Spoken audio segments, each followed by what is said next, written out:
எல்லாத்துக்கும் வணக்கங்க. Mahesh cooking from கோயம்புத்தூருங்க. நம்ம இன்றைக்கி என்ன பார்க்க போகிறோம், ஒரு சூப்பரான ஒரு மீல் மேக்கர் சோயா பீன்ஸு ஒரு கிரேவி பொரியல் தாங்க பண்ண போகிறோம். கிரேவி டைப்பும் இருக்குங்க, பொரியல் டைப்பும் இருக்குங்க. வாங்க எப்படி செய்யணும்னு பார்க்கலாம். பாருங்கள், எண்ணெய் ஊற்றி கடுகு போட்டாச்சுங்க. இதுக்கு பெரிய வெங்காயம் ஒரு பெரிய வெங்காயம் ஒன்று போட்டுங்க. கூடவே கருவேப்பிலையும் போட்டுக்கலாங்க. நல்லா வணங்கணுங்க. இந்த வெங்காயம் ஈஸியான சிம்பிள் ரெசிபி தாங்க, சூப்பர் டேஸ்ட்டு கொடுக்கும். சிம்பிளாக தான் இருக்குங்க. கொஞ்சம் இந்த வெங்காயம் கருவேப்பிலை ஒரு 5 நிமிஷம் வணங்கிட்டுங்க. பாருங்கள், வெங்காயம் கொஞ்சம் வணங்கிருச்சுங்க. இப்போ நம்ம தக்காளிங்க ஒரு பெரிய சைஸில் ஒன்று நம்ம அரைச்சி ஊற்றிக்கலாங்க. இப்படி நம்ம கட் பண்ணி போகிறக்கு இந்த மாதிரி அரைச்சி ஊற்றிட்டா சீக்கிரம் வணங்கிக்குங்க. அப்புறம் கொஞ்சம் நம்ம பிணைஞ்சு சாப்பிட்ற டைப்பில் வருங்க.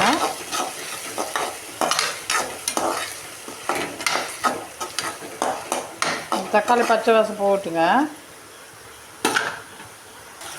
போருங்க, அந்த தக்காளி கொஞ்சம் நல்லா வதங்கிருச்சுங்க. நம்ம இது கூட கல்லுப்பு சேர்த்துக்கலாங்க.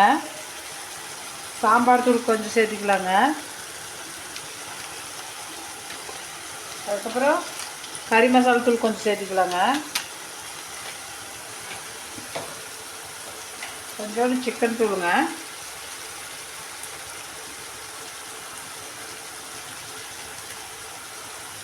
அதுக்கப்புறம் கொஞ்சோண்டு மஞ்சள் தூளுங்க.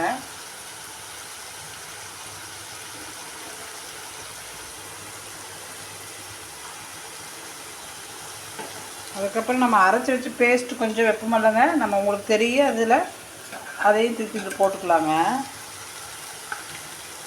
நம்ம அரைச்சி வச்சு பேஸ்ட்டு நம்ம குழம்புக்கெல்லாம் உங்களுக்கு நம்ம திங்ஸ் செக் பண்ணிங்க. நம்ம குழம்புக்கெல்லாம் அரைச்சிருப்போம். தேங்காய் கத்திரிக்காய் குழம்பு, தக்காளி குழம்பு, ரீசன்ட் டைம் கூட குழம்பு வச்சுங்க, அது எல்லாமே வச்சுருப்போ நம்ம சோயாபீன்ஸே ஆட் பண்ணிக்கலாங்க. நல்லா இந்த சோயாபீன்ஸு நம்ம போட்ட இதெல்லாம் நல்லா மிக்ஸ் ஆகி கொஞ்சம் கொதித்து வரட்டுங்க. அதுக்கப்புறம் நம்ம இதுக்கு எந்த அளவுக்கு தண்ணி வேணும்னாலும் ஊற்றிக்கலாம். இது பொரியல் மாதிரினாலும் நம்ம இது பண்ணிக்கலாங்க.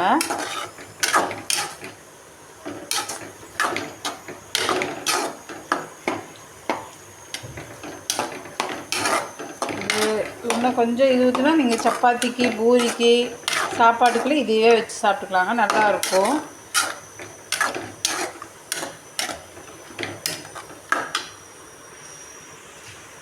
பாருங்கள், மீல் மேக்கர் நல்லா வெந்துருச்சுங்க. இப்போ நம்ம தேங்காய் பூ போட்டுக்கலாங்க. சிம்பிளாக தாங்க செஞ்சேன், சூப்பராக இருக்குங்க. நான் இந்த தண்ணியே ஊற்றுலிங்க, நம்ம சோயாபீன்ஸ் வேக வச்சு 2-3 டைம் நல்லா கழுவி புளிஞ்சு எடுத்துக்கோங்க. அப்போ தான் அது அந்த ஸ்மெல் இருக்காதுங்க. பாருங்கள், அந்த ஒரு சூப்பரான பொரியல், குழந்தைகளுக்கு ரொம்ப பிடிச்சது, எல்லாருக்குமே இது ரொம்ப விரும்பி சாப்பிடுவாங்க. பாருங்கள், நான் உங்களுக்கு கிரேவி டைப் வேணுன்னா தேங்காயும் சோம்பு வச்சு அரைச்சி கொஞ்சம் ஊற்றிடுங்க. இது வந்து எல்லாத்துக்கும் சாப்பிட்லாங்க. தயிர் சாப்பாட்டுக்கு சரி, பருப்பு சாப்பாட்டுக்கு, எல்லாத்துக்கும் சும்மா சாப்பாடு போட்டு பிணைஞ்சு சாப்பிட்றதுக்கும் நல்லா இருக்குங்க. இது பிடிச்சிருக்குன்னு நினைக்கிறேன். இந்த மாதிரி செஞ்சு பாருங்கள். பாய்ங்க.